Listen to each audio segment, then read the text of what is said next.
And anybody wants to talk who still has their mic muted, remember to take it off first.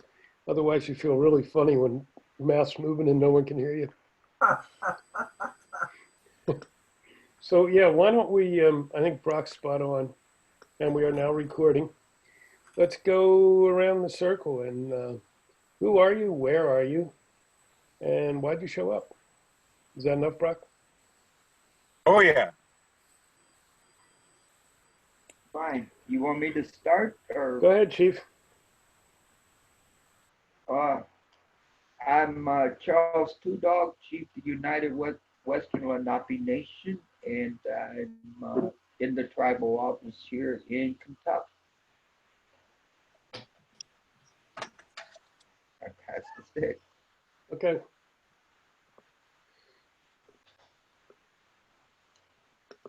Okay, I'll call people out. It's easier. Brock. Brock Foster, Blue Thunderbird. I'm checking in from the unceded territory of the Cowichan tribal people, Western Canada. Oh. And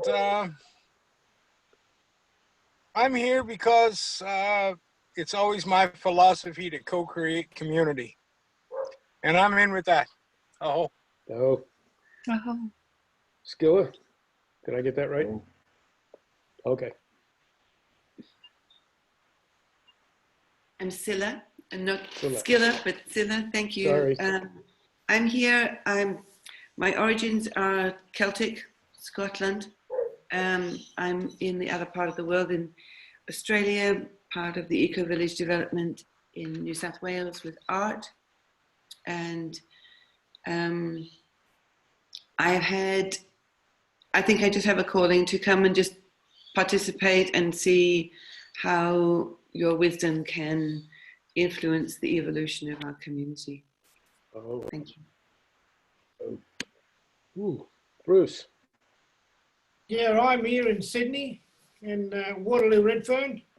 I've been living here when I'm not living in the country. I'm originally a Murawari Budgety nation. That's my mother's and my father's nation. But I'm here because I want to be a protector of our environments. You know, I'm a water warrior, fighting to save our rivers and our environment. Thank you.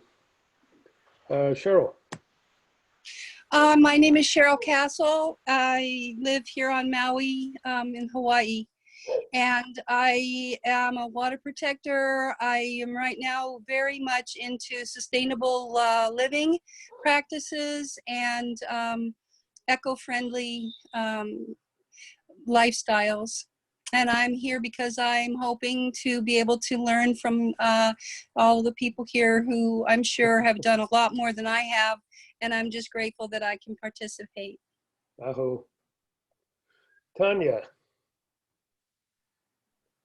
Hi, I'm Tanja Woitasczyk. I am in Fort Collins, Colorado. And I am here because I got asked by Jim. I feel so honored that I get to be here. I am very interested in protecting the environment as well, and doing whatever I can to step up my game and do a better job of getting involved in that way. And just like we just heard, the sustainable living practices are really, really something I'm super interested in, and would like to get something going here in Colorado that is like a community in that comes together with that in mind. Awesome. Sue.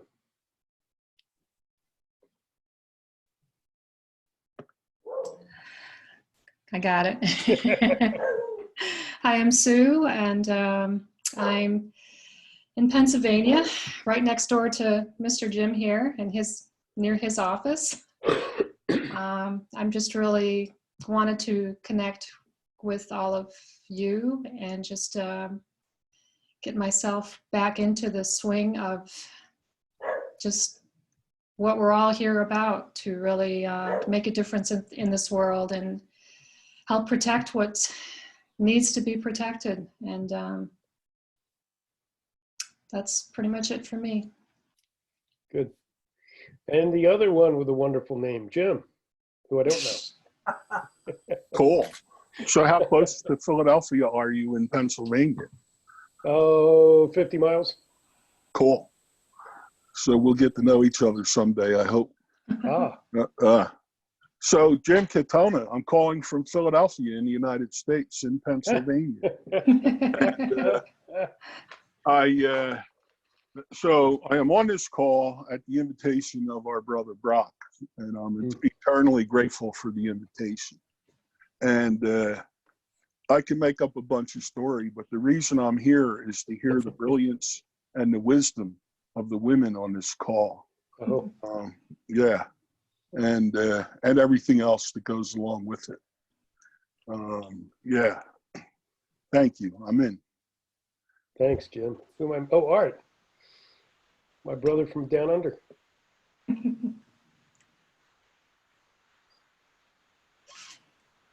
Yeah, hello everybody. It's good to see familiar faces. It's great. Yeah, my name's Art. I live at the Narara Eco Village. I know Scylla. She's a friend of mine for some time, and we'll be developing a friendship with Jim and Maurice and Charles, and more recently Brock. So it's been great, and I know Peter pretty well as well, Bruce. So yeah, I think Brock nailed it. Yeah, co-creating community, finding direction at this time of reflection and forced isolation is one here. Thanks, Art. Oh, me, I guess. I know I counted 10. Thank you. Jim Graywolf.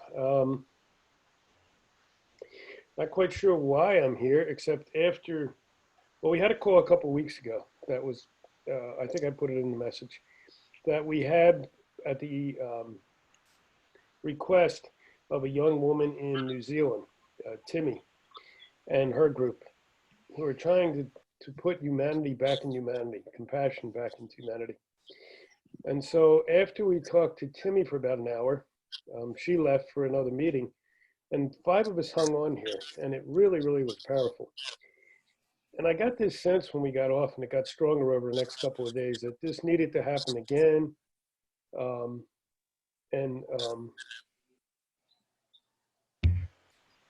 I wasn't sure who, so I just quietly waited to see.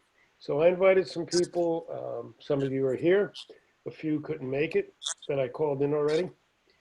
And we'll just see where it goes. It's going to be a powerful group. And did I miss Peter?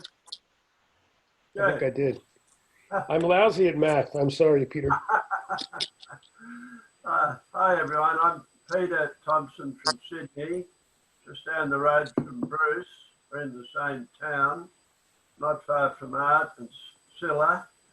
I'm a climate campaigner for quite a few years, and Bruce, Art and I have been doing work together in front of our Parliament House recently.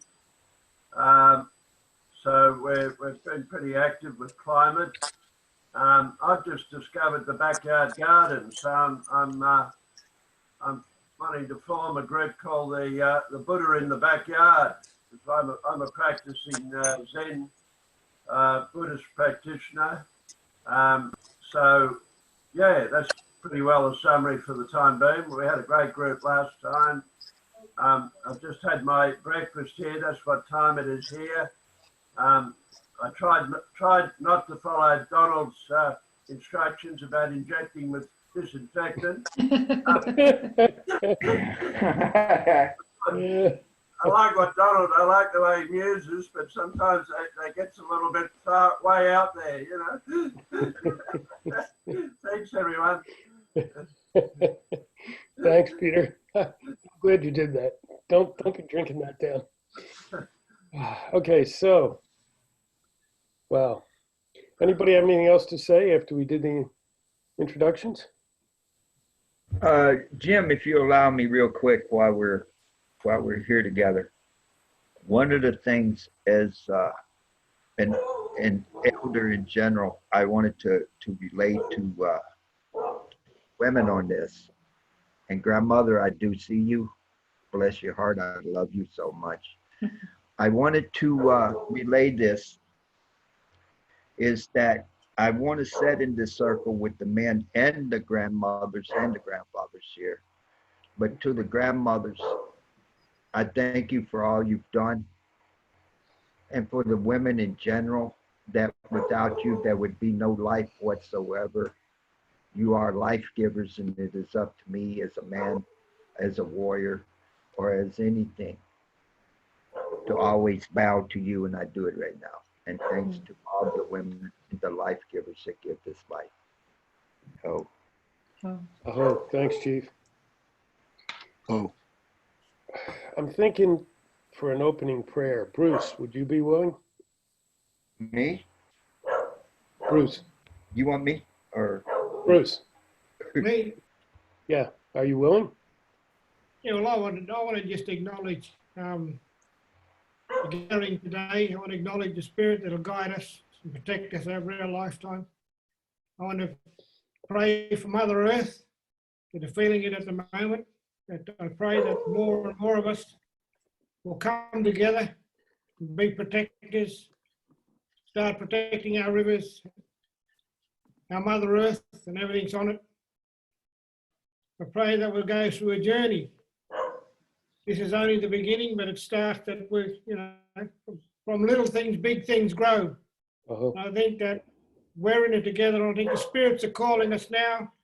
The dots are connecting up. I think it is time. Oh, thank you. And okay, you brought in some nice aspects there, brother. So maybe we shift to the youngest one of the group. Tanja, what do you think from perspective of those who are younger than some of us white-haired? Okay. Or you can pass. You can always pass. Yes, I think I would like to right now. I'm just would love to hear what everyone else has to share first. Okay, good. Thank you. Yep, good. Yeah, I think it's definitely time. I mean, everything we're talking about, I think we're all sensing the same energy. It's sure time to pass things on and to help the prophecies come to full fruition.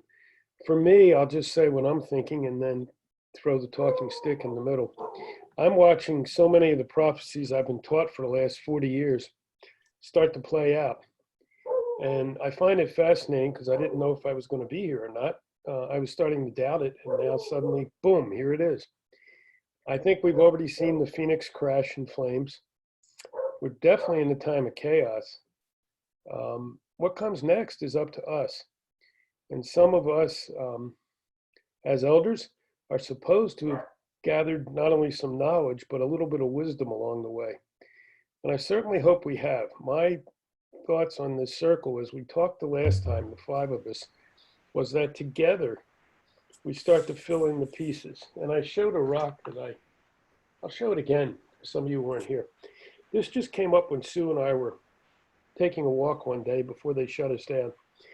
And I had just been asking Spirit to show me, okay, what do I do next? I'm stumped. And next to the trail was this, just laying there, that someone had painted pieces of the puzzle on. And so it's pretty clear to me, we've got all the pieces. Now what do we do? How do we put them together? And I'm hoping we get some answers because everyone here is powerful. I can feel it. I can sense it. Some of you it radiates off of. Some of you it just more quietly seeps off of. It doesn't matter. It's all energy. So if we hold that energy, one thing I would like to put in here, if I can, as we go through this tonight, anytime we do prayers, let's remember our Navajo brothers and sisters. They're getting slammed here. The 3rd worst place in the country for coronavirus right now is Navajo land. And I've been hearing from several folks there, and it's even worse than we're being told. So let's just, if we can, in the back of our prayers, hold them. Hold everybody, obviously. But since they're taking the hit once again for many people, at least here in North America, I'm sure down in where you guys are and down under land, there's probably comparable things going on. And I know there is from some of what I've been told by Art. So that's what I've got. Talking stick in the middle. Who wants it?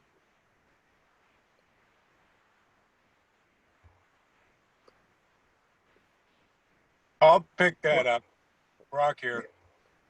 I just want to bring into this circle something that's been brought up in the last 2 conversations, that it's really important that us as elders now get ready to pass the baton to the next 7 generations. And I can't speak for everybody or anybody except myself. I'm getting older and I'm getting tired. And I'm realizing it's time to spend some time in the rocking chair and share the stories with the grandkids, because they're the ones who've been, you know, not only oppressed like we elders have, but they're the ones that are going to carry the torch into the next century. And it's really important that we acknowledge our young ones. And I'm kind of sad that Timmy hasn't been on the last couple conversations so that she could evolve along with this conversation. So I just wanted to throw that in, that it's really important. I know my responsibility as an elder is to pass that on to the next generations. So, you know, I can spiritually call them into the circle and share our wisdom with them. Aho. Oh, Oh. And I can certainly, Timmy was with a group of other people, because it's a whole different time zone down there. Art could tell us what it is. It's breakfast time, right? Someone said. Yeah. But I can certainly invite her to the next one. And if she wants to come, great. She did watch the second part of the tape from last time with her little group of, I think it was 6 people. And they got a lot of takeaways because she asked me a lot of questions. As you can tell, she asked a lot of questions. So, yeah, and I completely agree 100% with every word you said, Brock. I think you're absolutely right. Who else? well, I can say it this way, brother. A lot of times when, you know, I've been activist really since I was 7 years old. So I'm going to soon be 61 next month. So I'm thinking about that as well. But I'm handing down as much to the young people that I can handle. You know, I can hand down. If I keep, me as an elder, if I keep it to myself, it does no good. It dies off if you keep it to yourself. If you hand it down to the next generations. Because as indigenous people, as far as my people think, is that I don't think of myself, but I think of 6 generations from myself. And I want to hand this to the next generation for after I go to the sky world. I want them to be able to pick this torch up because they got generations coming after them. In other words, I don't think of myself. I think of 6 generations from myself, like I said. It is a fact that a lot of times we don't think the way we, you know, with the head, we think with the heart. We give this heart. We talk this. This is truth. Okay? And with what the young people have been doing with, say, the climate or anything of that manner, as I once said to the climate change young people, and I'll say it again, as the earth goes, so goes our life. We are here as caretakers of Makaina, Mother Earth. We are here to take care of it. We're caretakers. But in the same aspect, I look at these young people and what they've done or trying to do, And then I look at what we did back 52 years ago. And I'm so honored to see what they're doing. But see, here's what I'm saying to them. Don't stop. Don't quit. The best thing for you and for me, how I felt back then and how I feel right now, is that we make a noise in this world.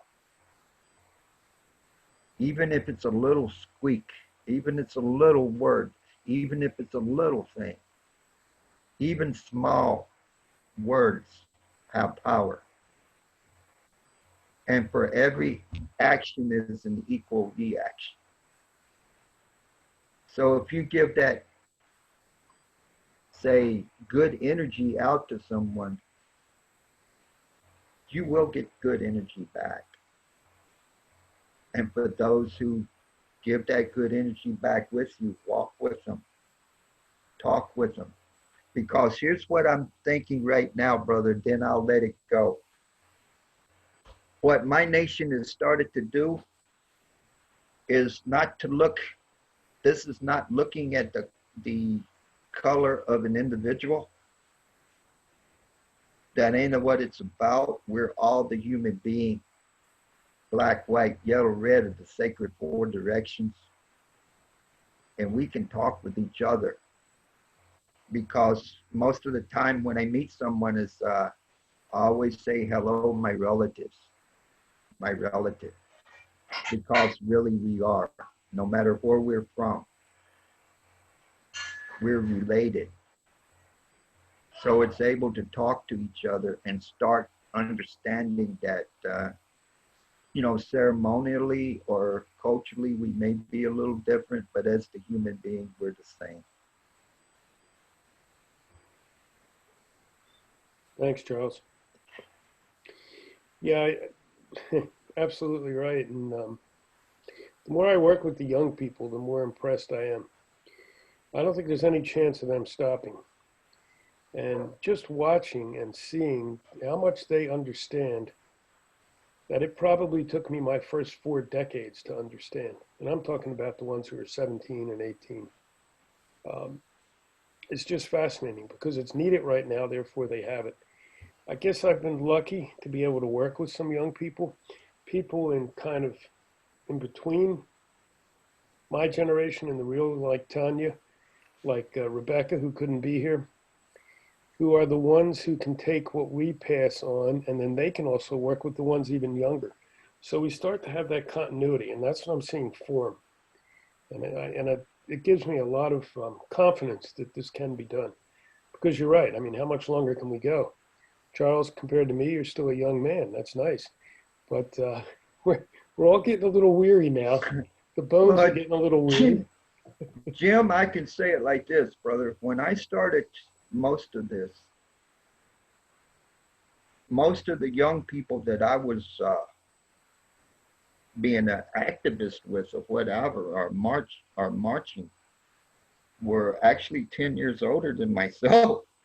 You know, 18 when I was 8, and I was marching in the Martin Luther King movement, you see. So I kind of had to grow up quick, but I seen things that some kids may not need to see, but I evidently had to see it. Grandfather put me there. So I take whatever grandfather gives me and I go. The way I look at things, Jim, real quick, is that I'm going to be, you know, grandfather let me walk this earth. So I'm going to do the best I can.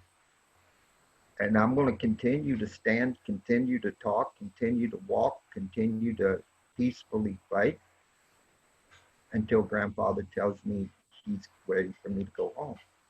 After that, I'll shut up. I see Art's got his hand up. I'm looking, yeah, okay, who is? I can't Art. see all the pictures. Art. Can I jump in there? Yeah. Can I jump? Sure. Bruce? Bruce, go ahead. Yeah, look, I just want to acknowledge Geographic. Someone else talking? Yeah, Art's talking right now, but he's breaking up. All right. I'm breaking up. How's that? Is it clearer? That's Yeah. a little better. Yeah, I can hear you, bro. Okay, that's great. Yeah, so we had a copy of the National Geographic sent, and it's got a pessimist guide and an optimist guide to the future. Sort of, it's really quite clever on either side. And my son picked it up. He started looking at the pessimist side. So we had this conversation. He's only eight years old, around, you know, negativity bias in the brain. And then then it moved on to a conversation in my head. It's like, well, what story do I want to tell my son? You know, do I want to tell him the optimistic story here? Or am I going to dwell on that story? And what I say here could have a big effect on, well, both of us, you know, not just me. So it was like I was learning and creating a story for the future with him in that cabin yesterday. Felt like a really important time. But it just sort of highlighted for me how the role that we have as elders, you know, of varying kind of ages, and what effect we can have on our younger people in terms of the story we tell ourselves and the stories that we convey to our young people. Thanks. Yeah, well said. Bruce. Yeah, look, I would like to acknowledge the elders, you know, both past, present and emerging, where they hold the memories, the traditions, the culture and hopes for all of us. An old elder said to me, the land we live on has only been borrowed from our children. So then how do we give that back to our children? Not in the condition it is today. Oh. As we look around, our rivers are now drying up, the air is polluted, our food we eat are now becoming toxic. So I believe that we as elders, the leaders in our community, need to start educating, passing down those knowledge that we have been taught from our elders, from our ancestors. The earth, Mother Earth, is now screaming out for support and help. First Nation people have been saying this for hundreds of years. We here in Australia have been saying it for the last 250 years. Now they're starting to listen. The world is now listening. I said that there is no other planet that we can go and live. We can only survive on this planet we live on now. So we need to start being the protectors of our Mother Earth, protecting our animals, the wildlife, and everything that's on this one planet. And it's our responsibility as humans. It's not about any individual or any particular group. It's about all of us now. It's about our future for our children and our grandchildren. And I believe that we are now going to be put in our places to be able to fix that and to make a better world for our children of all race and of all nations. Oh. I believe that there's a grassroots movement that's growing right across the world. I believe that this movement is going to grow and no one's going to stop it. Our younger ones are more equipped. They've got technology now to be able to do things. So I think the future's in good hands, but it's us that need to guide them and to direct them through the future. And I think if we want a better planet, we need to start moving very quickly. So as we look around the destructions and the devastations of our environment, Mother Earth that sustains us is so slowly being destroyed. But it's us. We are responsible. We are the now. It's now. The time is now. And I think through the gathering of people now, the calling of all nations will come together. One day we will march in peace. One day we'll have a better environment to live in. I believe our ancestors said that we need to get back to Mother Earth. That's the one that sustains us and looks after us. Gives us our bed, gives us our food, gives us everything we need. We've got to fight against the corruption. We're fighting against the corporate world, fighting against mining companies, the fracking, the raping of our land. We need to unite to stop all this, to stop the devastation. And I see around me now the support of non-indigenous people that are coming on board, that building a movement. And I believe it's happening. Oh, Oh. Whoa, yeah. You know, it's come to me a lot, Bruce, and you always put these things so beautifully. I'm still letting that settle into me, thank you. But it's come to me, and I've said it some lately, but it's worth repeating, I think. Yes, we're here to share what we know, but not to do it for them. They're the ones that need to do it now. We need to share our knowledge. We're like the, I had a couple of the young ones ask me, how did you learn all this stuff? Why do you know all these pieces? And I said, well, if you live long enough and you pay attention to your teachers. And I said, you know what? We're like the libraries. And we don't want to leave here with books still on the shelf that haven't been checked out. So we need to make all those books available now to anybody who asks in a good way. And we're hearing it here in our group. Let's not worry about if they're white, black, red, yellow, not worry about if they're indigenous or not indigenous, male or female. None of that can matter anymore.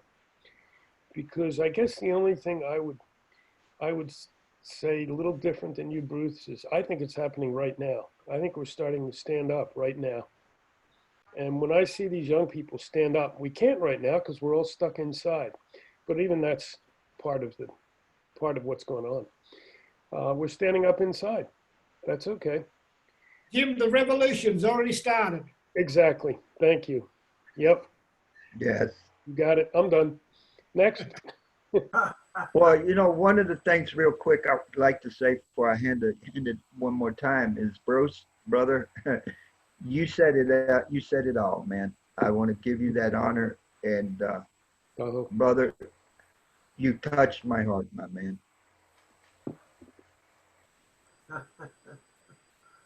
Jim. So I'm just curious if any of the grandmothers or mothers would like to say something. I'd be very interested. Please. Cherryl. You're not a grandmother, Brock. I'm just agreeing. Oh. Let's hear from Yeah, like just agree.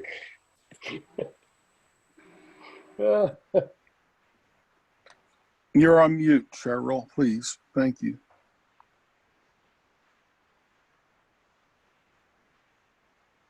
Still.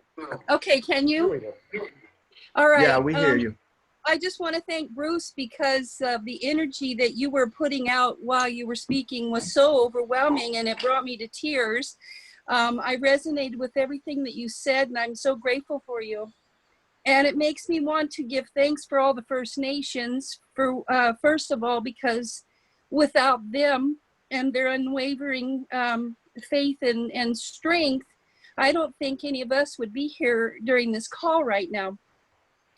I am a grandmother. I feel like I'm still young though. I'm 63, but I have grandchildren, and I grew up in a middle class, well-to-do family in the United States, and I wasn't very much associated with my lineage, the Cherokee lineage, until I was well into my early 40s. And that's when my life started changing, and I started taking notice about the conditions of the earth around me, and I became more conscientious of my carbon footprint and things that I was doing to deplete the energies and the resources that Mother gives us so freely.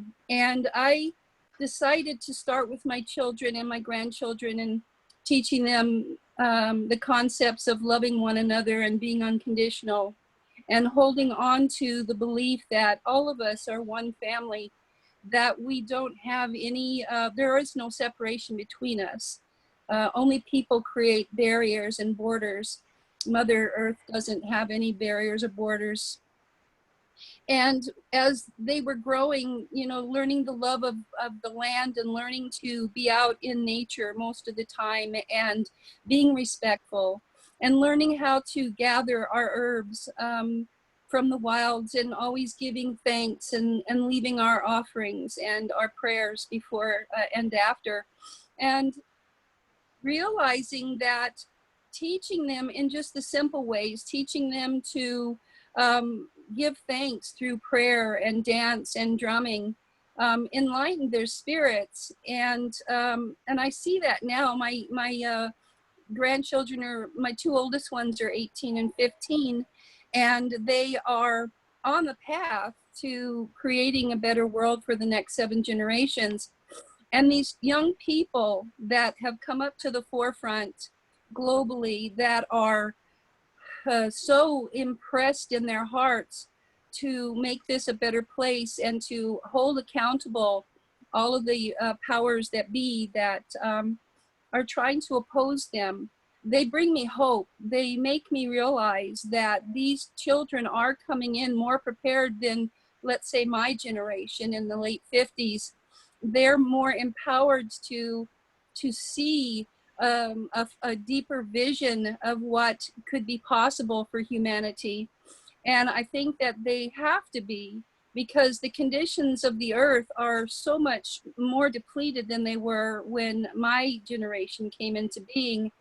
And so in order for them to be able to cope with the atrocities that are present for them, they have to be more open and more enlightened to the higher vision of things. And I've been blessed here on Maui to be a part of Hawaiian immersion programs where the youth, the juniors and seniors of high school, were coming into the college to prepare for the future for themselves and their generations, and becoming farmers. I was in the agricultural department and learning how to be more sustainable through that aspect, and learning how to see that sustainability not only for themselves but for their communities. And that is where my love is right now, and my passion is being able to replenish the earth and learning how to do permaculture and sustainable practices that keep our future generations able to feed ourselves. And I do believe that it is happening now. I believe that we are so blessed to be alive during this time in human evolution to actually be able to see a lot of these prophecies coming to pass, even though it could be very fearful and a frightening proposition. But if we truly believe our roots and where our ancestral lineage comes from, we know that this is just a phase, that we are going to pass through this, and we are passing the baton on to the future generations, and we are preparing them.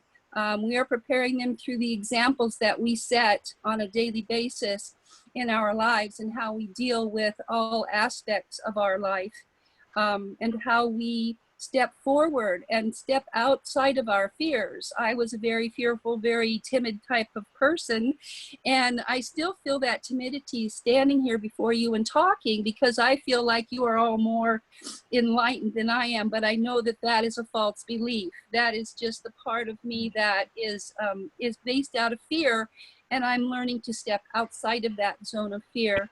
Our youth, they are not fearful, and that gives me hope. These young people are so full of life and so full of vigor, and they are not afraid to stand up to the old paradigm, and they're not afraid to see changes for a better future. And I just know that if we continue to be there for them and continue to guide them and nurture them and encourage them, that they're going to give us solutions that we weren't even able to see, because we just weren't prepared for that. And I'm just gonna leave it at that and say thank you, all you guys, very much. Thank you. Jim, if you don't mind real quick, while Cherryl, I wanted to say something to her, if you don't mind. And Cheryl, aloha, by the way. Aloha. But I wanted to say to Cheryl, you said something about you have Salagi blood, right? I'm sorry? You have Cherokee blood in you, yeah? I do. I have Cherokee lineage. Oh, I'm gonna do something for you, sweetheart.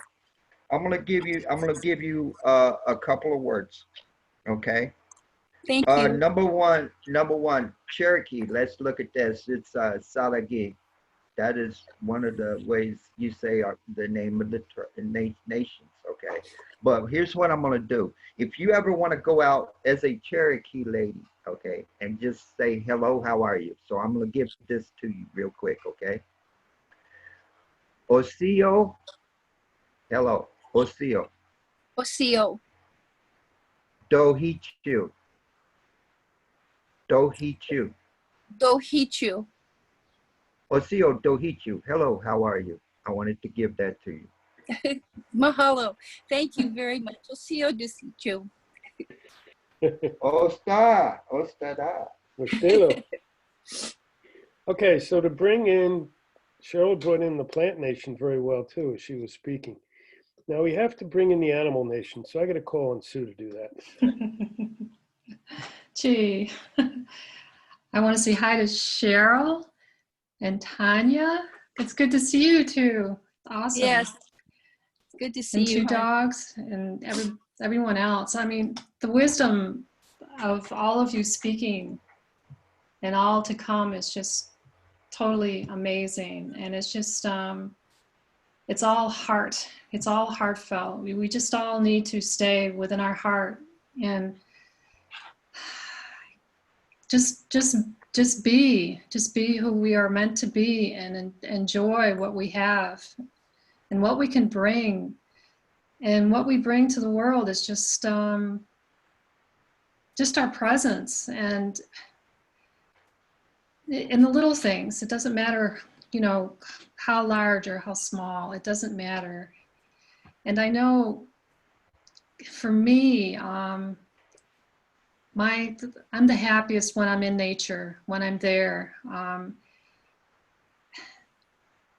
And I watch the birds, I listen to the birds, and I feel the breeze. I see the trees. I pray every morning and evening before I, fall asleep at night. My prayers are for the tall ones and the rock people, and it just amazes me. And the animal kingdom right now, they are actually enjoying and getting out and getting in places where they have not been seen before. And they're starting to just be and do what they want to do and what they need to be doing. It's just so beautiful. We went to a state park yesterday, and I walked into a grove of, not a grove, but a forest, and it was an older part of the state park. And I immediately could feel that energy, could feel that love emanating from those trees. And I just had to stand there and just soak it. And of course I had to start singing to the trees, And Crystal, I'm walking Crystal, and she says, come on, come on, there's too much here. There's too much I need to see and, and do. And, but it's just to be able to get out there and just enjoy that energy. But the animals I think they're breathing a sigh of relief, just like the Earth Mother is right now. She is being able to breathe. And it's because we have to become hermits. And it's a good thing.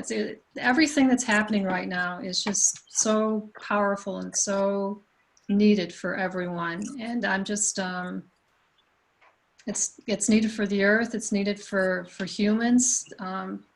People are reconnecting in ways that everybody has been so disconnected from themselves and from others because of technology, this in a way is bringing them families closer together, because families are having to stay home and be together and to do things together and be creative.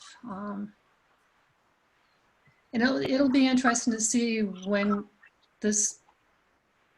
we start moving out of this that we're going through right now.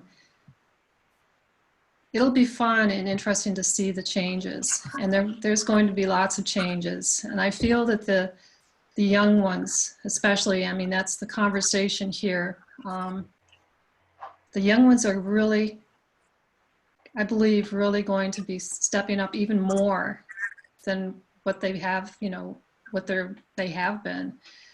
My grandson, he's graduating this year, and I felt so bad for him. And he's in that spiritual state, but he has so much other stuff surrounding him, but he's actually holding his own, and I'm just really, really, really proud of him. And it'll be interesting to see how he evolves, and my other grandchildren also, as I've stayed connected with them for as best I can for a long time. So thank you, everyone. I pass the talking stick. Thank you.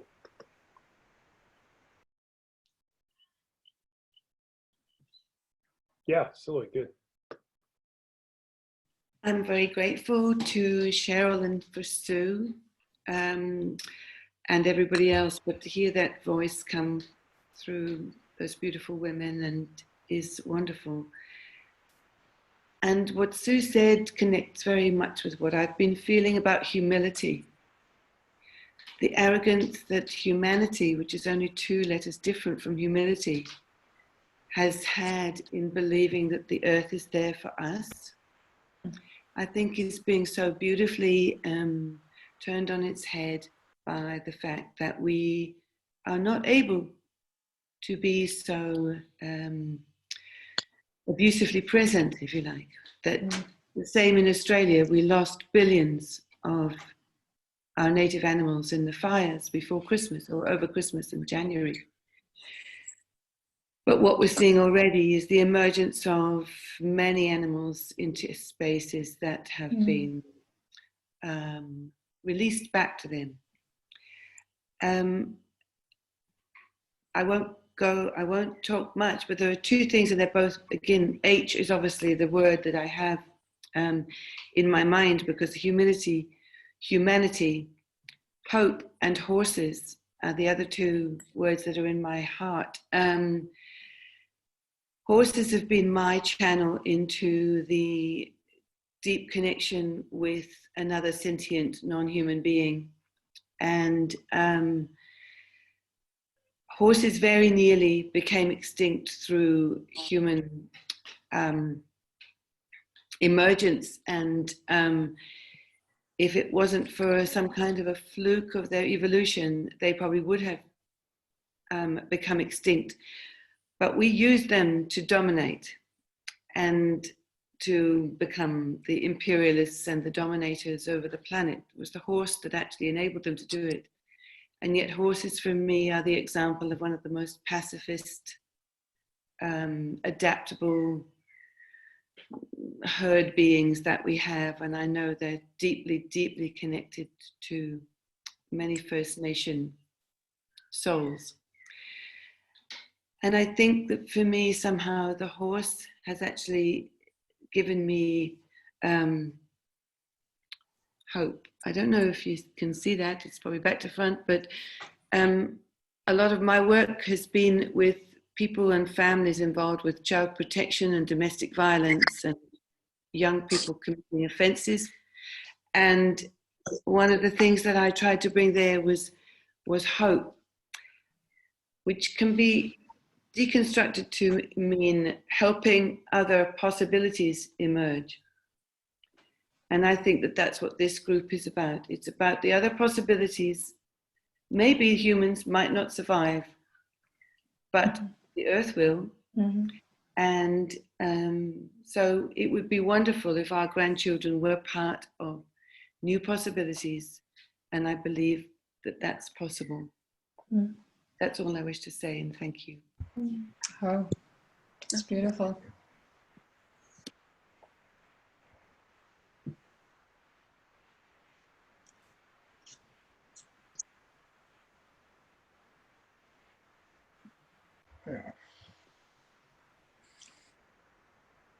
May I speak?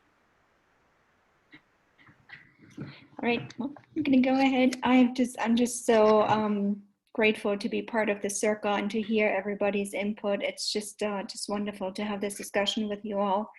And I've just been feeling like I went to India right before everything went into lockdown, and so I got back just in time and have been home since then, and have been just been loving my time at home, frankly, and not being around people and being out in nature a lot. So we're really connected to what you were saying, just being out in nature so much. And I've been feeling this entire time so much potential and possibility. Like it's just been, the energy's been so different from what it's been for me personally, and just feeling like there's so much that can change right now. And while this is all, like a lot of this is very sad and losing people and all of that and what people have to suffer, but I do think there is so much good that can come out of this. And I think the young people now speaking up and standing up for that, I think it's just a total necessity, because they're going to have to live with this, right? They're the ones who have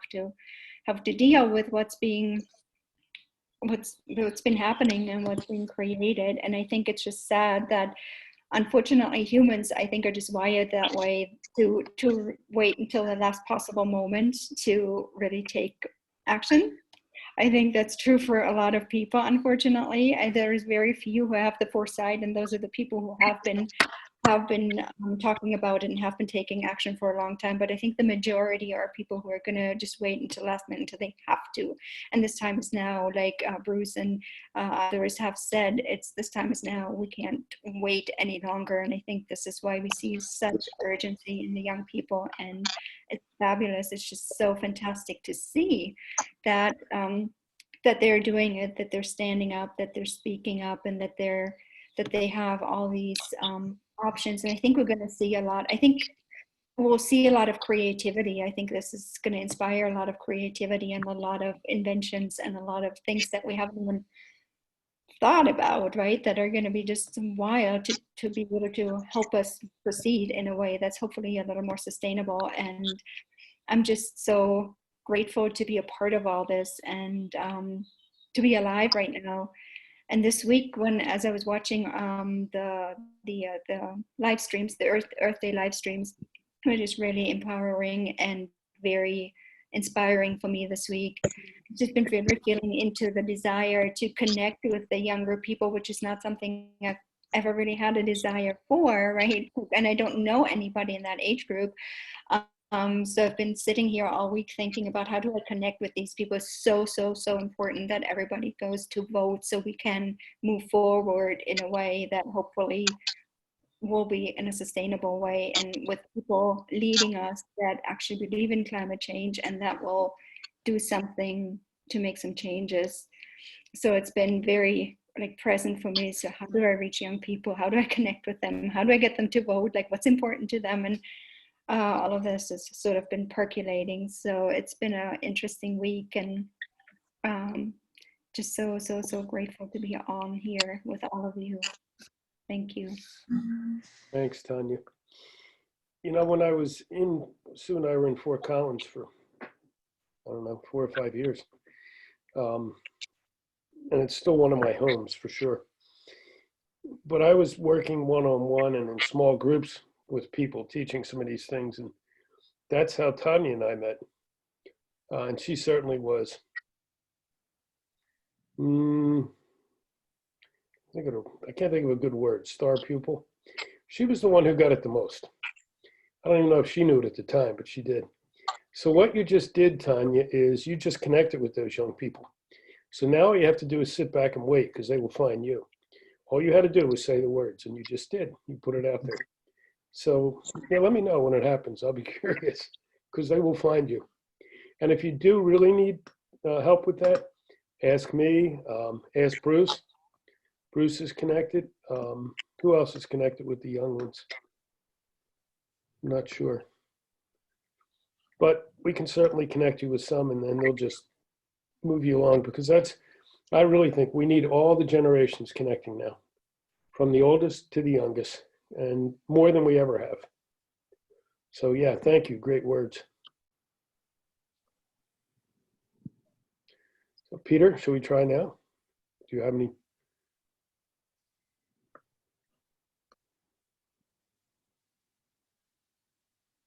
Who, me?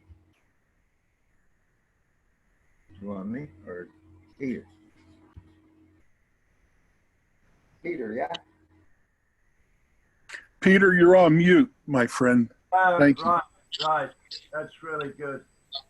Yeah, look, we talked last time about a vision, and you know, we say here in our local community, religion is caught, not taught, or spirituality is caught, not taught. Bit like coronavirus, it's caught, not taught. And I think, you know, it's the enthusiasm, the excitement of us. People catch that, and you need a vision articulated as well, a vision out there. What is the vision? You know, young people need to see a vision. Other people need to see a vision.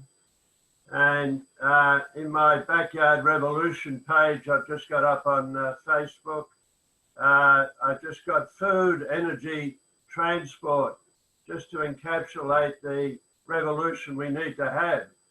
So here we're lucky to have on television, we've got a wonderful garden guru who gets us out into the garden on our national television to do garden therapy and growing your own vegetables, growing your own fruit trees in your own small backyard has everything about it. It has mindfulness, it has letting go of the past, letting go of the pain bodies, all the different pain bodies, the indigenous pain body, the Celtic pain body, you know, every invasion we've all suffered. As a person from the UK, we've had 4 or 5 invasions. We've had the Danish invasion, the Roman invasion, the Norman invasion. So everyone has had invasions. Everyone's got a huge pain body. We've all got the pain body. It's not only so you know, it's everyone's got the pain body. We inherit the pain body, as Eckhart Tolle beautifully says. So in the garden, while you're doing gardening, you're planting, you're in the elements, the beautiful sun trickling down, the wind, the water from the hose. You're in the moment. The pain body is starting to dissolve through mindfulness, through letting go thinking mind. The pain body starts to dissolve. And if you're in a community garden, you've got instant community with others in the same street, the same area. The revolution is happening. The spiritual revolution is happening without any isms, without any words, without me being right, you being wrong, without the memory bank getting stimulated, without the pain body getting stimulated. The revolution, the backyard revolution is happening. And it happens right here now in your backyard. I used to think I had to go to broad acres. I've got acres out in the country, but the coronavirus has forced me to isolate here in my backyard and discover the homegrown wisdom that's right here, right now in the backyard. So we don't have to go anywhere. We don't have to be anybody. We just have to be one with our situation. And young people need not only the vision, they need the contagion, they need the excitement, because spirituality is caught, not taught, really. And I'm a high school teacher of 24 years. And one of our great teachers in the high school pulled me aside one time and said, Peter, do you know, all learning is incidental. All learning, doesn't matter what you're saying, the children, the students are catching something from you or not catching something from you. All learning is incidental. It's the enthusiasm, passion, the energy, the vision that communicates, not so much the words. And the garden does that. The garden is a silent teacher. It's where we all began. We all began in the garden. So we've been brought back to our backyards, back to our gardens, back to growing our own food, back to being self-reliant, self-sufficient, back to supporting ourselves, back to a local community, acting locally here in your own street. So I just want to say that, and I think this vision around the world, it can be a vision for around the world, and that revolution bypasses politics, bypasses Donald Trump, bypasses our leader here, Scott Morrison. We don't have to fight them. We don't have to, as Bucky Fuller said, the old model becomes obsolete through non-use. The river goes round the rocks. The river doesn't try to get rid of the rocks. The river bypasses the rocks, and the rocks become obsolete through non-attention, non-use. The more you fight something, the bigger it gets. We've got to realize the way of the Tao. It's a higher teaching. It's a higher teaching. It's a New Testament teaching. It's not an Old Testament, old brain reactivity, pain body, you hit me, I hit you. That's all old stuff. We have to teach people, including our children, a new way, a higher teaching. And I'm in great awe and honor and gratitude for the coronavirus, because we see evolution in operation. We must take a new path now. Thank you. Thank you. Thank you. Thank you. Well said. A lot of pearls in this thing. I'm sure glad we're recording. May I just add something to that, Peter? It's like the way you were talking about that just now is we're seeing it happening here as well in a different example with governors clumping together, right? They are forming their own little groups to move forward without any help from above. So I think it's just another little example of what you were just so beautifully describing. Yeah. And mayors clumping underneath the governors, and people clumping all over the place. The part that Bruce said, it's the people coming together, because this has to come from the bottom up. Top down is dead. There's no more top down. You can't survive this. Who wants stick? I want to add, go with the vision here. Okay. I had a vision once myself in my own on my own porch, and now I'm holding 91 flags from that vision. I'm just saying. But what I would like to say to the young people as well, if you have a vision or a dream that you wish to do for the earth and for the people, and this is your vision, don't walk away from your vision. Stand up with it, walk with it, talk with it. If anyone goes against your vision, that's fine. Continue. Don't let it stop you. Because if that was true, I would have been stopped over 50 years ago. I'm still going. But what I'm saying, with everything we do and everything I do, I have to keep humble with this. And I keep saying to the young people, remain humble as you do this. That's another part of it, is to stay humble. Nothing is about me. It's about the people. Me being a leader here, it's not about me. It's about the people, what they wish, what we wish for. It's always was, and I'm going to go one more time with this, Jim. Boarding school, residential school, they taught us me, mine, and I. Okay, that's backwards to our belief.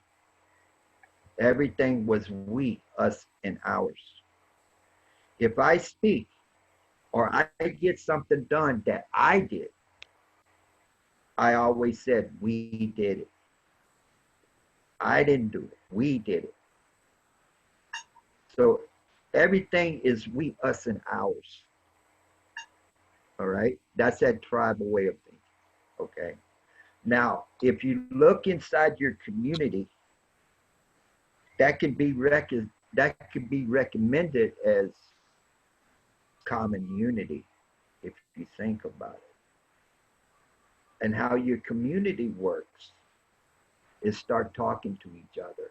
Start sitting down with each other in your community. You can end up with community gardens. You can work with each other. You can do these things and make your life better.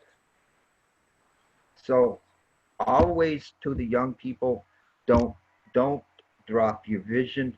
Don't drop your dream. Keep going. Don't let no one stop you. Because if you stop, nothing will happen. You are the next generation to take up this walk. You took it up. Stay humble as you go and stay with your heart.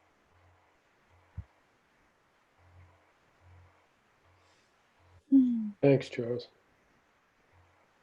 I'm feeling something.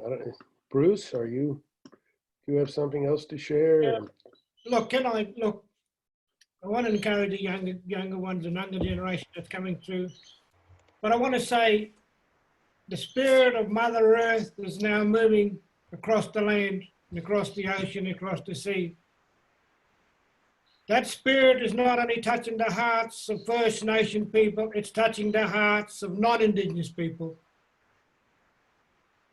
I believe that this fire is going to burn. This fire is going to go on till the end time. The fire that we put into the bellies of our young people are going to bring us out. It's going to be the light at the end of the tunnel. I say to our young people, sit and listen and get educated, get the wisdom and knowledge of our old people, of the older ones that have got it. Spend a lot of time. You need to connect with nature. Get out there with nature. It's so important.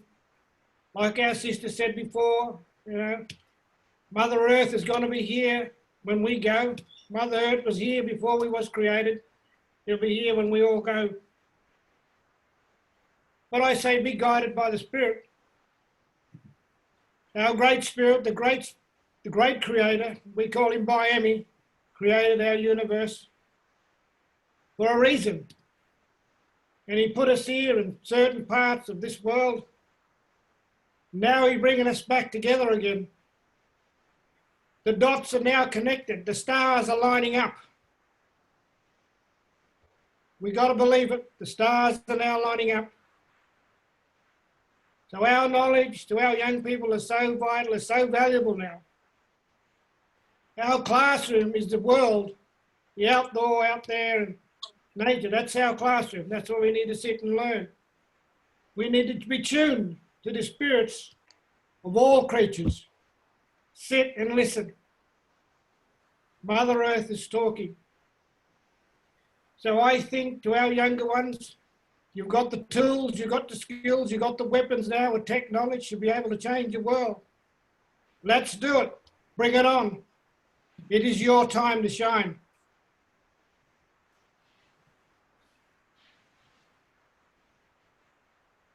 Thanks, Bruce. I got a little. Yeah, go ahead. Go, Brock. Where I'm sitting right now is the largest tribe in British Columbia. We have 5,000 members where I'm sitting. Behind me, 5 miles, is the next First Nation. When we celebrated here for Standing Rock, was the first time I seen the elders come in and say, everybody's allowed to use their phone and video and pictures. It's the first time in my life I ever seen tribal tradition set aside so we could all send in videos. 1,000 people in our big house. And where I'm sitting right now, I could I could walk to 6 big houses. It's huge tribal territory here. But the sinful stuff that's going on in our society, we can't even talk about reconciliation. And I'm one who was part of the 60 scoop stolen from my mother because my father was a red man. And I'm watching the same thing be done right here in the biggest tribe in British Columbia. So as we talked on a prior conversation, there's a lot more work to heal the wounds of the generations before we can even talk. This guy who runs our country, the worst thing I've seen is some First Nations put a blanket on him. That's a traditional thing. We can't pander. We can't pander to those that are, just the interest money to honor the treaties in our country would make this country go broke if they ever had to pay up. And it's a sad state of affairs. This is something that we've got to get a grip on. And it's not just us Indigenous people. It's the politics and the government. Because they're the ones that are in our way right now. They don't want to see change. They don't want to see us uprising.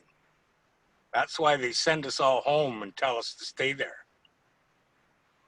So we've got many hurdles to come over before we're going to be able to take appropriate action in all of our communities together.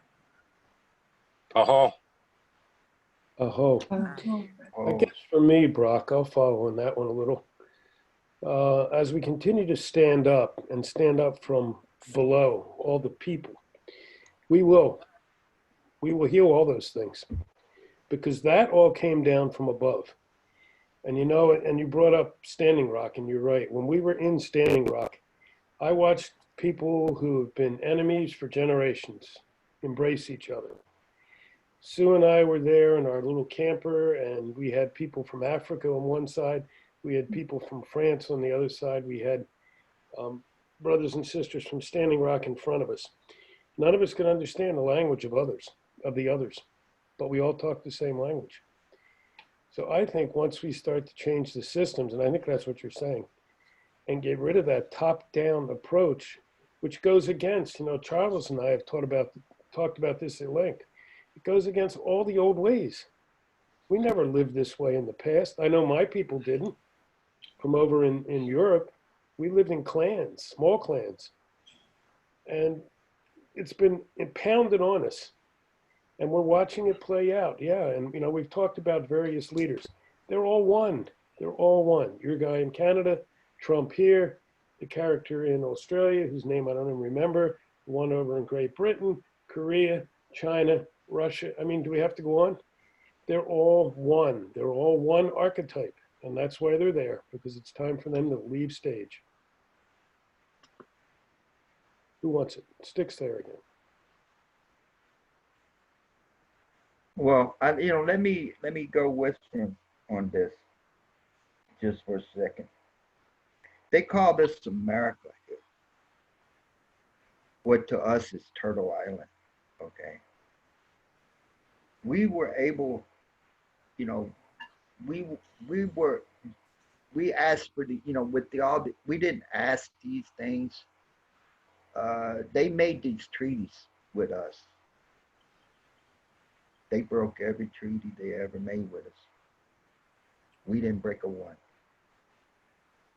But I agree with Brock completely. I've seen it from my great-grandmothers and my grandmothers and my mothers. I've seen my grandmothers cry over it. And I've seen my grandfathers stand up. Why do you think I'm standing up doing what I do? It's time, man. There's a prophecy also, okay, where it says the rainbow warriors will come.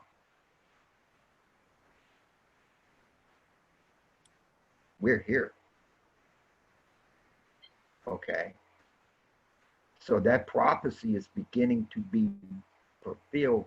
And I want that. Here's the thing, reason why. Okay. My brother Bruce, and wherever he's from, okay, or whoever is here in this circle, you're my relatives and I love you. The fact of the matter is, I don't have to actually personally meet you to say I love my brother or my sister. If we're made from the Creator, then you're all my brothers and sisters. And I stand with you. The thing about it is, they don't want this. You're right, Jim. They don't. They don't. Okay. Now, you have to look all the way back to George Washington, for God's sake, or even before that, for the invasion when Europe came here, okay, when England came here. You have one against with, say, the Canadian Mohawk, and then you had the New York Mohawk when the French and Indian War went. One backed the English, one backed the French. And we were fighting with each other. How incredibly wild. But, the dream, the vision, the focus is the rainbow people. There's people of all sacred four directions that have the same mind, the same spirit, the same heart, and we're all talking the same way. Let's walk together. One mind, one heart, one spirit. Let the smoke go up and tell the world we're here. Oh, yeah, I think honoring and remembering and knowing we still have things to address, to me, and feel free everybody to disagree, it's all necessary right now. We have to heal some of those things, but I want to focus my attention forward, not backward. And I'm really finding that with the young people. The young people want to say, what are we going to do today and tomorrow? And they don't carry a lot of that old animosity, and maybe that's a good thing. Maybe they don't need to. Maybe we're doing it for them. I hope that's the case. And we'll be the last generation carrying the old hates and the old angers. So the more we can focus forward now and move ahead and love and light and feed that light wolf, that's the way we walk right now, I think. Who agrees or disagrees? or maybe none of the above. I agree, brother, but let me add this with you, all right? And this is one of the things I wanted to share here. My wife, our spiritual leader in this band, she is half indigenous and half Scottish. Okay, she's part Scottish. Now let me explain this. When they come here, they understood the clan system. And many of the Scottish people married into indigenous people because we understood each other through that clan understanding, okay? Because they were clan. They came from clans. We came from clans. We understood, okay? Now, Jim, let me go here. Let's take sacred instruments, okay? Musical instruments together. Okay, let's just say sacred from around the world. Let's put our drums with the didgeridoo and other musical instruments like that and make this one big music. And that's where we all are like this instead of this way. Because I looked at my grandfather when I was 3 years old, and the first question I asked him as a 3-year-old is that if we stay like this, nothing's going to get done. We must come together. It's the only way it can do. And the elders once told my grandfather, said, if you don't shut this young kid up, there may be a bullet for him. Grandfather said, if the Creator wishes for a bullet for this young boy, there's nothing I can do to stop it. That's Creator's will. But I've already had my bullets. I might get some more. Okay. So the way I look at things, let's put the sacred drum with the sacred didgeridoo from Australia. Give it everywhere. Bring these things together and make world music from all the rainbow people and tell them we're here.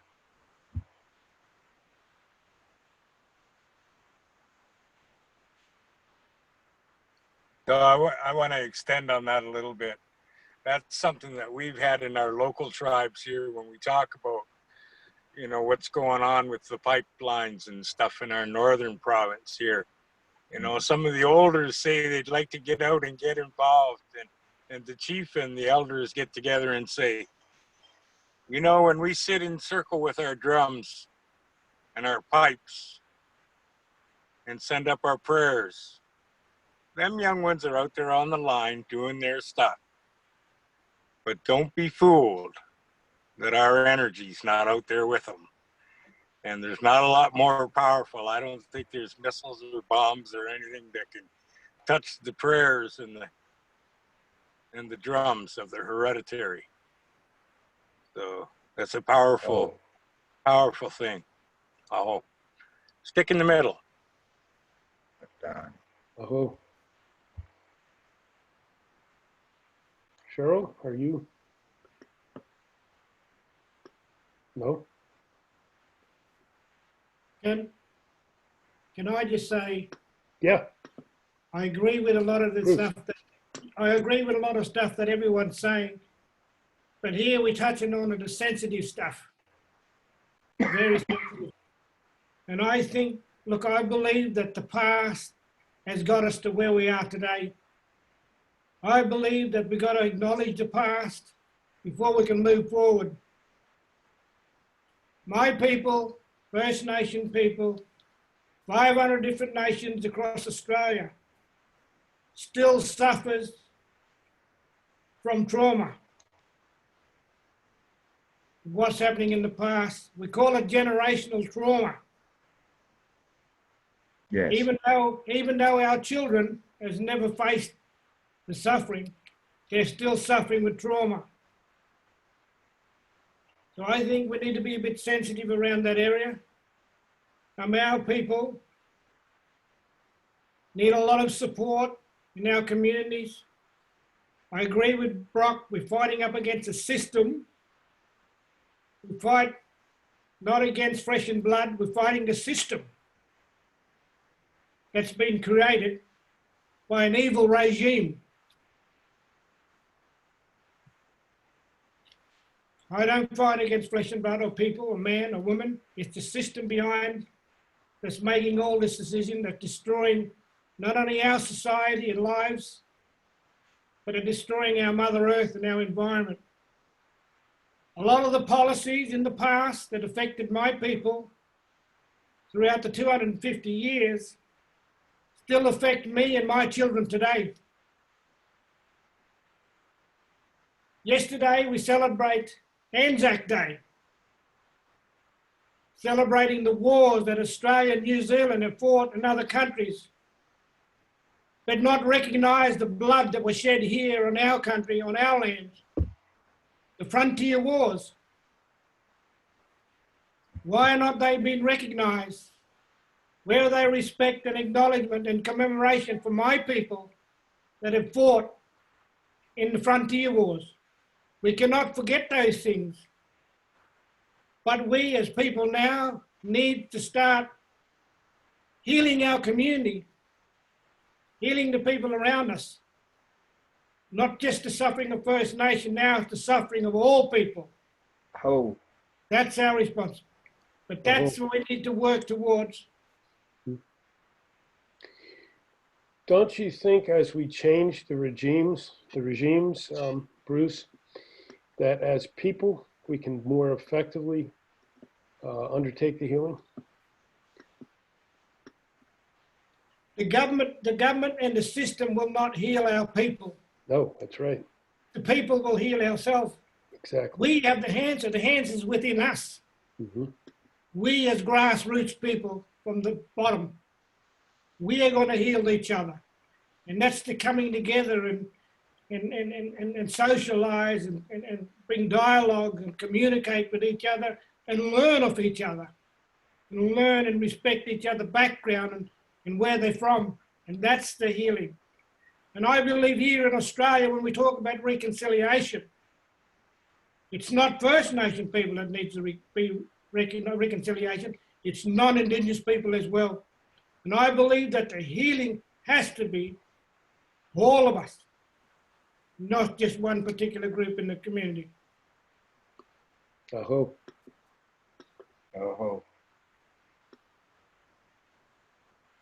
Peter. Brother, to add to that a little bit, real quick, my man, and I'll give it to Peter, all right?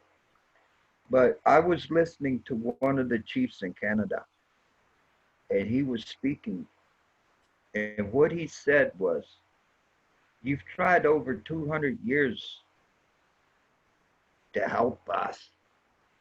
The only one that can help us is us. And that resonated. Now, what I'm saying is, as far as the world in general, is to have communications, to have circles like this, which is brilliant. This is brilliant, okay? But when he said the only one to help us is us, that touched me greatly. And I'm thinking about the whole world right now. So the only one to help us is us. Interesting, bro. Anyway, Bruce, take it, bro. I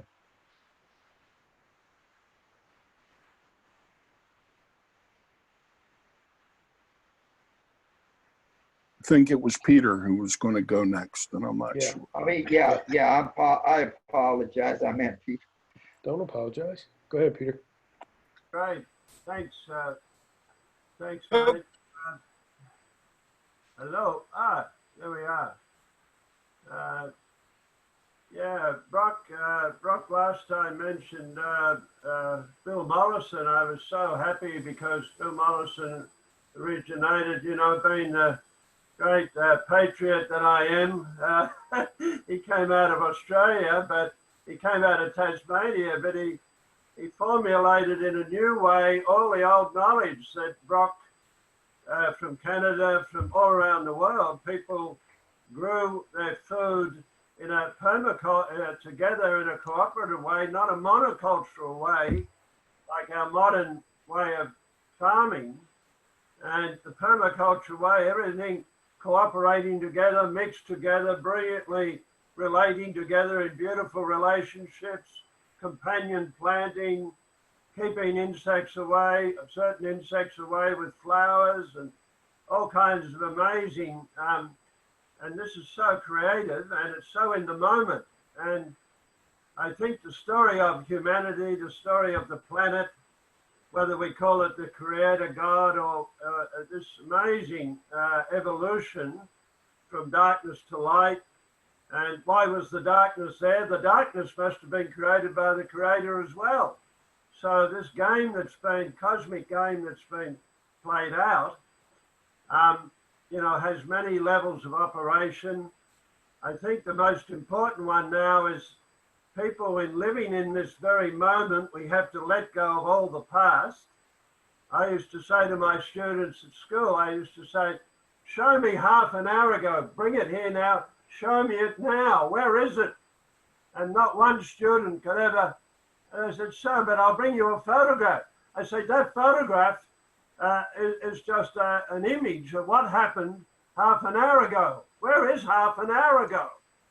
So this illusion of a past and a future and even a present is just thinking mind, Maya, playfulness, delusion. You know, it's what creates the pain body. It's what creates my story, all of that stuff. Whereas in reality, there is only now. What do we do now? You know, everyone has a memory because that's our thinking mind. That's the trick of God. He's given us this amazing delusion of thinking there is a past, there is a future. They're only ideas. They're only thinking mind, you know, they're only thinking mind ideas. What are we going to do now? Gandhiji in India, knowing the British had been there 200 or 300 years, Gandhiji said, look, let's let the water go around the rocks. He let a huge number of people, bent down into the salt mine, picked up a handful of salt. A bloodless revolution happened. The water flowed around the rocks. Not one shot was fired when India dissolved back into into its origins. If we're going to do it on that level, we do it in such a skillful way like Gandhi, like Gandhiji, if we want to act on that level in that way. So skillful. Not one rifle shot fired. India got handed back to the Indians. You know, there's different levels of operation here. But for me, the most important level of operation is to get out of that garden, follow Brock Foster's permaculture, his ancient knowledge, knowing which tree to plant next to another, feeling the immediate now sunshine on my skin as a human being without a label, and enjoy that evolutionary movement of energy that has no past, no future, doesn't even have a now, because even the word now is a thinking mind concept. It's only just this. So that's the healing I feel humanity has been called upon to take, to move out of all the conditionings, all the old ideas, and come into now, beautiful now moment where we can do anything, enjoy anything, create anything. And to be creative is the most amazing thing. To be creative in this now moment is an amazing energy where we're imitating our creator most when we are creative.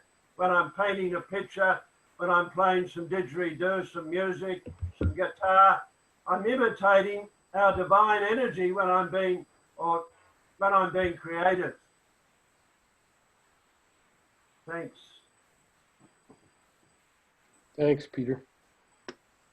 So I have to thank Peter again for opening up that permaculture door. And all that you said, Bill Mollison coined it as biomimicry. Working with Mother Nature. You know, I see it here in the Great Canadian Prairies and in the heartland of the United States. Till up all the earth. I see it here, people on their acreage, right here where I am today. I'm watching the big tractors out in the field, you know, turning up, tearing, scraping across Mother's back. And they don't realize, as soon as you turn the soil, all the nutrients go out in the atmosphere. They tore the skin off the back of the mother. And that's why there's no soil left on our prairies or on our heartland. You know, yet I can walk into a forest that's never been touched. I can stick my hand 3 inches down underneath that and find the mycelium running. And that's what Jeff Lawton took over and began to green the desert. Yeah. And then Holmgren come along And he took all them 21 principles and said, there's only 3: earth care, fair share, and people care. And that's it. That's the spiritual concept of permaculture. And so I think we're the spiritual leg of rejuvenating the mother, because she wants to provide for us.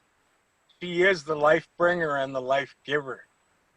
And I think that's important. That's why permaculture is such a great thing in our future. And the young ones, the millennials, are grabbing onto that. So at least they're going to learn how to feed themselves. Oh. Oh. Oh.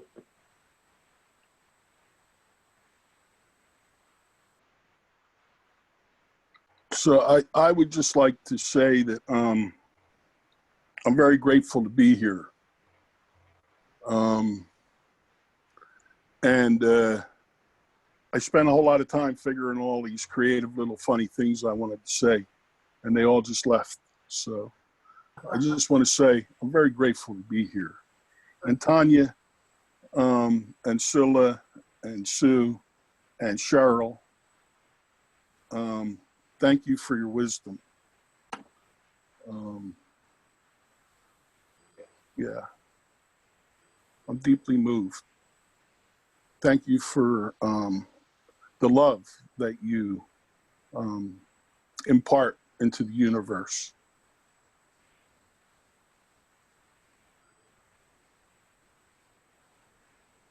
So another thing that I'm reminded of is how I need to listen to the young ones. I'm a teacher, and I know a lot of stuff, but I have no idea how wise the young ones are. So true. Those of us who think we're teachers have to remember we're students first. That's right. That is true. That helps a ton. Yeah, So, I'd like to. Sorry. Go ahead. Yeah, I'd like to echo that. That really came across strongly in our conversation today. Is humility and humbleness, and being receptive to the young, you know, and asking them, well, what's their vision? What's their vision for the future, and how can I help you with that vision? And it's really, I'd heard Charles say this and others say this so many times, and it's just gone in a bit deeper. And I think during this conversation, for me, it's a consciousness changing process. You know, hearing all your inputs and perspectives is I feel like I'm being forged. You know, I'm in the magic cooking pot. You know, I'm in the magic cooking pot, and there's different flavors getting thrown in, and hopefully I can go out and speak to other people, be receptive, and change their minds too. And on a very practical note, I have to leave soon because I've literally been asked to shovel shit today. We're creating permaculture beds down in the valley. So I'm going to take my son along and get him involved, and sort of put it into practice. And I really love what Peter was saying and others were saying around, the revolution starts in your own backyard. You know, we need to embody and ground ourselves in Mother Earth and get our hands dirty and take that opportunity while it's here. I agree, Art. So we're going to run out of time soon anyway. Maybe we should start checking out in a minute. I was trying to message Sue, but she's not looking at her board. Just didn't know if she wanted to do a song.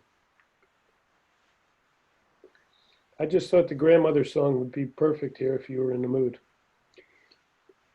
I was just going to close with one of my songs, not the grandmother one. Well, why don't we check out, go around, everyone say a few words, if this makes sense to everybody. And then you take us out with the song? Sure. So who wants to check out first? I'll go first. Bruce. Yes, look, thanks everyone. Thanks for having me. Thanks for listening. Look, I've got a lot out of it. I'm looking forward to the next one, our next session. But look, we First Nation people of Australia, we are the people of the dreaming, the people of the dream time. The dream time is the past, it's the present, and it's the future. I encourage our younger ones to get out there, connect with nature, connect with our Mother Earth, which is so important, and build a relationship. That's where our answers lie. That's where our futures lie. I'd like to say that we're now, in this part of history, we come to a fork in the road. There's only two roads now, one that leads to life and survival, and one that leads to death and destruction. Let's choose the right road. Thank you, everyone. Aho.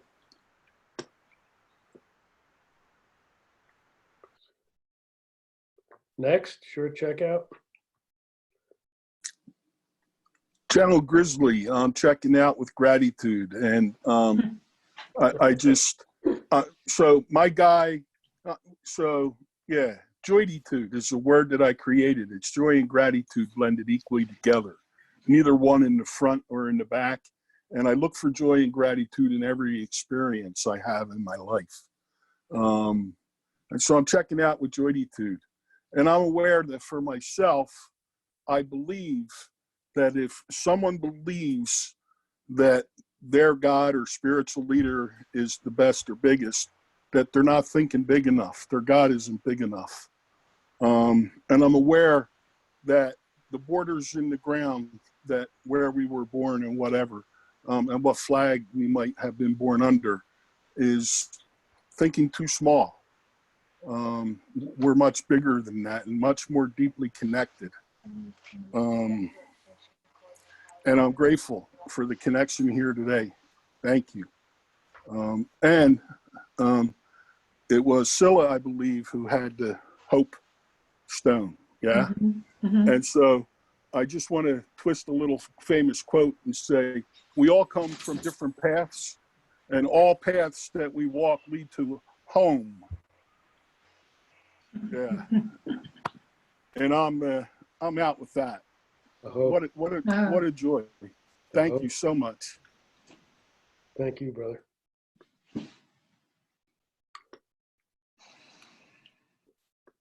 Somebody else grab it. Any of the ladies want to say anything before him? I mean, let them go. All right, here goes. Excuse me. There goes Scylla.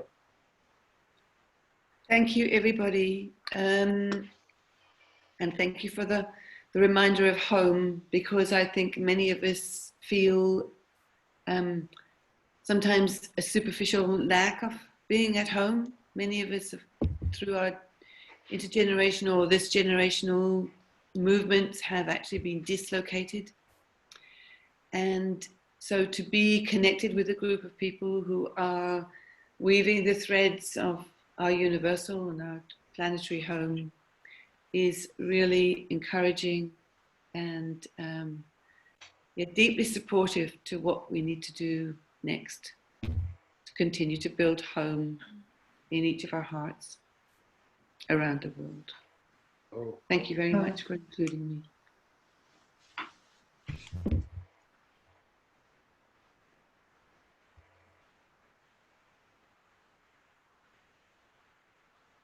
If somebody doesn't take the stick, I'll sing, and that's bad. Well, I'm gonna do something here, brother. I'm gonna say a poem right off the top of my head. I've sat in the fire and I've looked up. As the fire went up, I sat around the circle fire. I looked to the sky. The ancestors that were here before us, they smile. They tell us that we were then, we are now, and we will be. They sing. The Earth Mother sings. Put your hand on the mother. Put both hands, bend down. Put both hands on the mother. Put your hands there. Can you feel what song she's singing? Sing with her, walk with her, talk with her, talk to all things that flies, walks, and crawls, because they talk back. Take the wings, fly like the eagle. Be like the horse that can't be tamed. Run to your heart's desire. Love, honor, and respect is what this is about.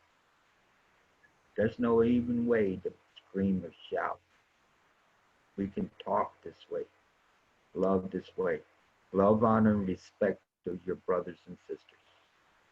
So run like a horse that can't be tamed and let it all come. All nations will come as one.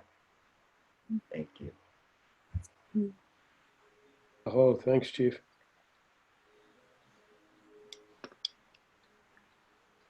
Well, I would like to say thank you so very much. I feel so honored and blessed to be here amongst all of you. And home is important to me. And I was homeless for 19 months here, living in my truck, and I realized that I really wasn't homeless. I just didn't have a house. Home is where my heart is. And I extend my heart to all of you, and you are all my home. And I hope that we can continue to carry that hope and belief in our hearts always with everyone we meet, no matter where we are from on this beautiful planet, that we can continue giving the love and the guidance and support that we need for one another to keep us sane in these crazy times. And I'm so grateful. Thank you from the bottom of my heart.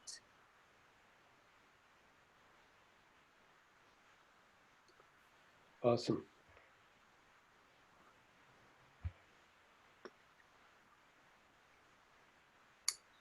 Who else? Peter. Thanks, everyone. It's been a wonderful sharing, energy sharing, connection across the planet today.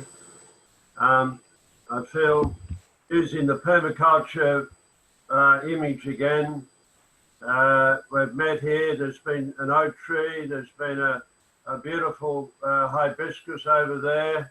There's been a beautiful, everyone so different, interplaying together, sharing together.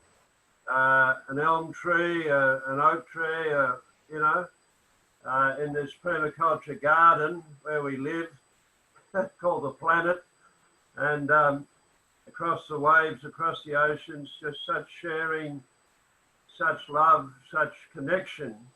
We're all one together. We're all in this together. There's a movement of evolution on the wing. We're part of it. It's a great honor. I'm in deep, very deep gratitude to everyone. Thank you. Aho.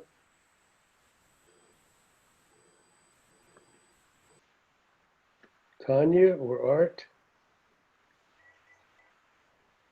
Yeah, I just want to say I feel a lot of gratitude for being here and so honored that you asked me to be on this. It's been such a pleasure to hear everybody and to connect in this way. And it's, yeah, it's just been wonderful. So just thank you.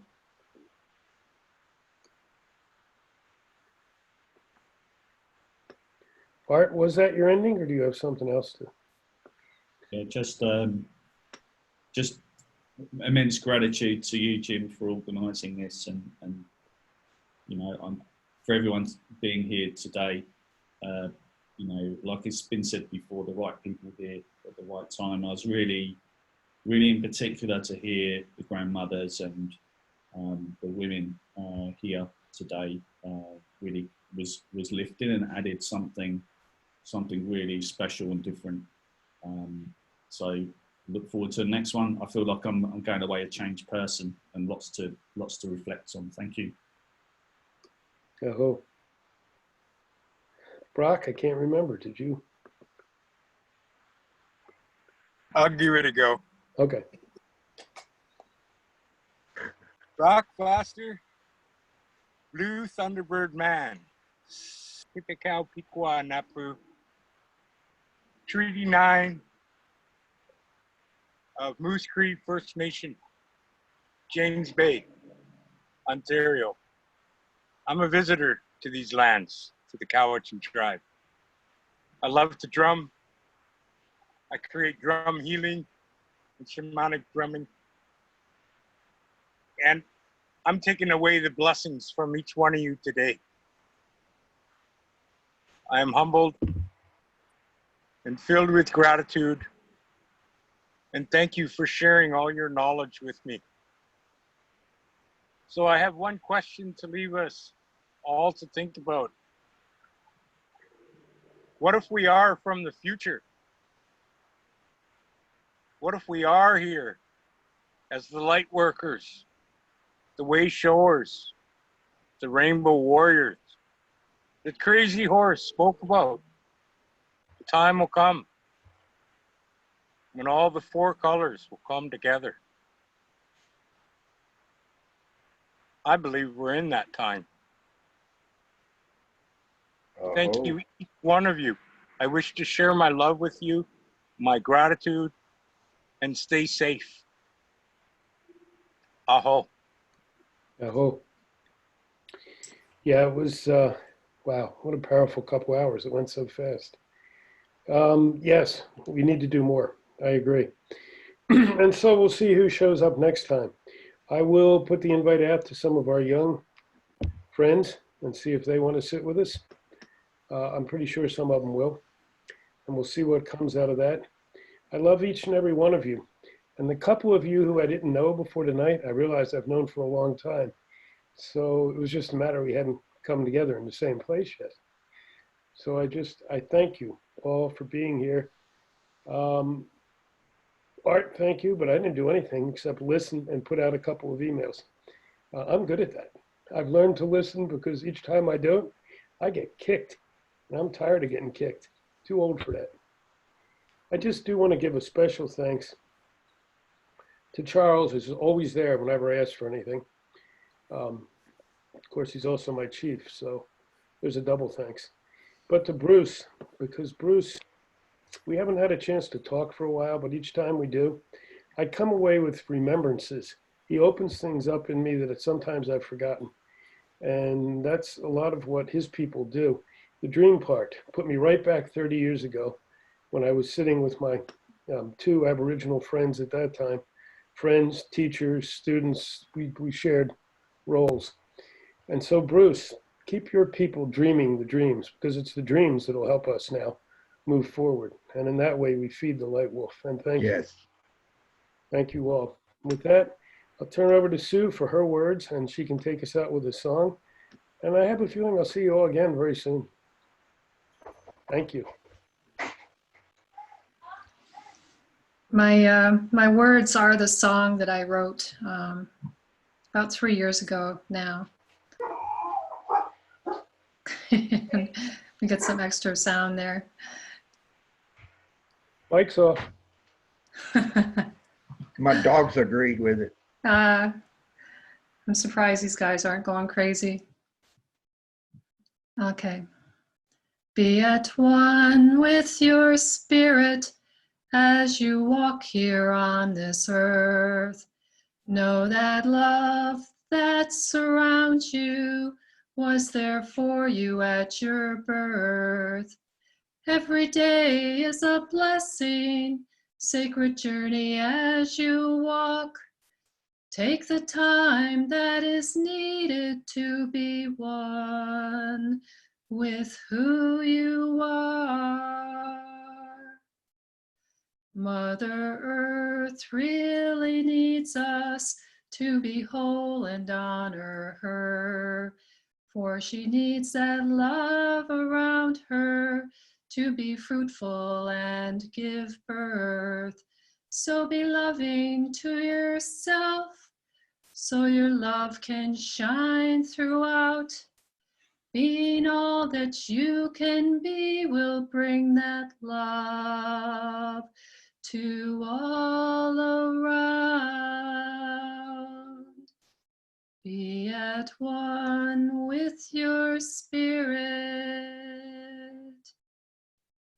Oh. Aho. Peace and love will all keep feeding the light wolf. Aho.